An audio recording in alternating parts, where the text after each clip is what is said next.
Сәлеметсіздер ма, құрметті оқушылар?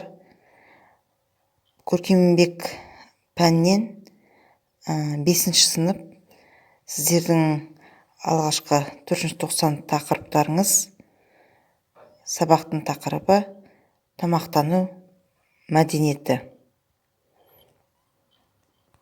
Ең алдымен сабақтың мақсатына тоқталсақ, оқушылардың тамақтану мәдениетімен таныстырып, меңгерту, адамның ағзасына қажетті тағамдық заттардың ерекшелігін түсіндіру, қазақтың ұлттық тағамдары мен салт-дәстүрлерін жаңғырту арқылы патриоттық сезімдерін ояту, салауатты өмір салтын қалыптастыру.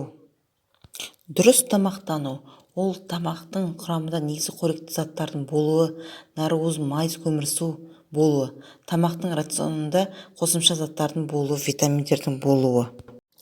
Балалар мен жасөспірімдердің дұрыс тамақтандыру оларды денсаулығын нығайтып, дене және ой қабілеттерінің дамуына мүмкіндік береді.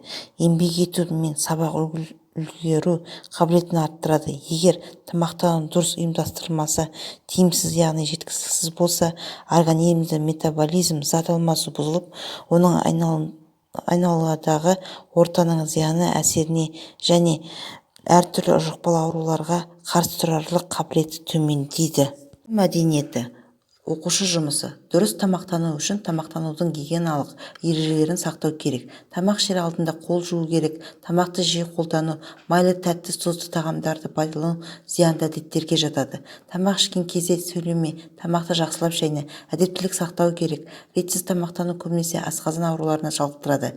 Белгіленген уақытқа сәйкес тамақ ішіп үйренсе, сол уақытқа сәйкес ас қорыту сөлдерінің бөлінуі қалыптасады. Бұл ағзаны жұмысын жеңілдетіп, астың жақсы қорытылуына жағдай туғызады.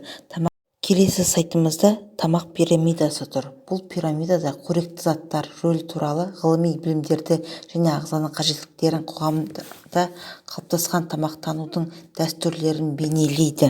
Тамақтану пирамидасында майлылар мен тәттілер андасында жүру керек. Сүт пен сүтті тағамдар 2-3 күн түрі күнделікте, 3-4-5 түрлі көкөніс күнделікте, ет, балық, құс, жұмыртқа, жаңғақ және бұршақ 2-3 түрі күнделікте, жеміс-жидек 2-4 түрі күнделікте, 4-5 күн түрлі ұнды тағамдар мен дақылдар күнделікте. Тамақтану пирамидасы осы. Тыңдағандарыңызға рахмет.